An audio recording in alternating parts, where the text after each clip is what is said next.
Good morning and welcome to Headlines. My name is Frankie Darcell. We're going to get started right away. A lot to cover this morning, and I do want to start with my interview. The Honorable Sen.Warnock is joining us as we start Headlines.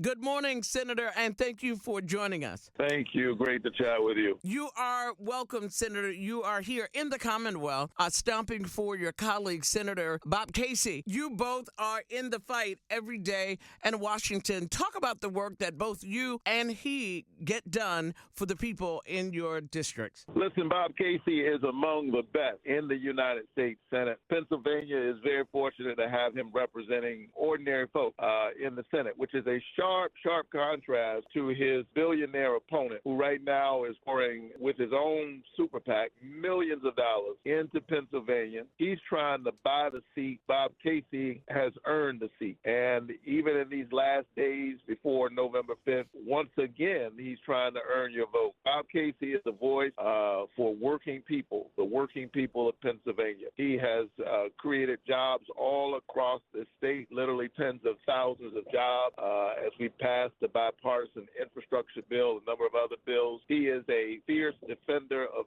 the right of people to organize labor. He stood up time and time again for our veterans as a chief champion for the bill that deals with the veterans who were exposed to toxic burn pits in Afghanistan and other places. They came home and had no relief. But Bob Casey has championed their concerns, and we were able to pass legislation to address that. The list goes on and on. Someone who stands up for seniors and their ability to purchase prescription drugs. In fact, he was a big champion of my bill, which caps the cost of insulin at $35 of out-of-pocket cost. So Pennsylvanians need not be deceived by a billionaire who's trying to buy the seat. Bob Casey has earned the seat, and he's fighting for you every single day. Senator Warnock is my guest. You represent Georgia. Tough state when it comes to women's rights. We here are enjoying in Pennsylvania some laws that Georgia has really restricted at this point. But both you and Senator Bob Casey in Washington, when it comes to women's rights, will be in the chamber decisions when it talks about women's rights, and to have men in this conversation. How significant is it for your voice and Senator Casey's voice to be heard on the issue of women's rights? It's really hard to overstate it. Listen, I'm pro-choice. I believe in a woman's right to choose.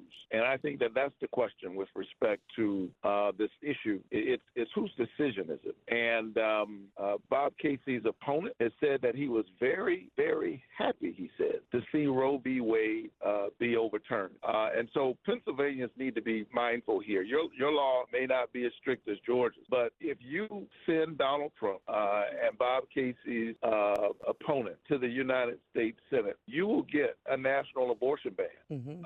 Let's be really clear about that. And we have seen firsthand in Georgia the devastating and deadly consequences of this. A young woman named Amber Thurman in the state of Georgia, already a mother, found herself in a situation where she was in the hospital and she needed a DNC. She had traveled out of the state early in her pregnancy to try to get an abortion. Then she traveled back over the state lines, got back into Georgia, and things went badly, which they can with them. And she needed a DNC. A DNC, this is routine medical care. And the doctors in Georgia, because of our strict 6-week abortion ban, were somewhere between their Hippocratic oath to save this woman's life and the very real threat of prison time. And so as they wrestled over a dilemma, and she lay languishing in a hospital bed with care literally within reach, they didn't know what to do. And 20 hours later, they decided that they had to do something, and it was too late. Amber Thurman, who should be alive today, died. Her now 8-year-old son is motherless. That doesn't sound to me like family values. When government enters into these spaces, not only is it an affront to our freedom, in some cases it can mean death. We need to leave it to doctors and women to make these tough decisions. The medicine is more complicated than the politics, and a patient's room is too narrow and cramped a space for a woman or doctor in the United States government. There's too many people in the room. You got to vote like your life depends on it. It really does. Not to vote is a vote for his opponent, and a vote for Donald Trump. Pennsylvania can't afford that. Early voting has begun now. Your vote is your voice. Your voice is your human dignity.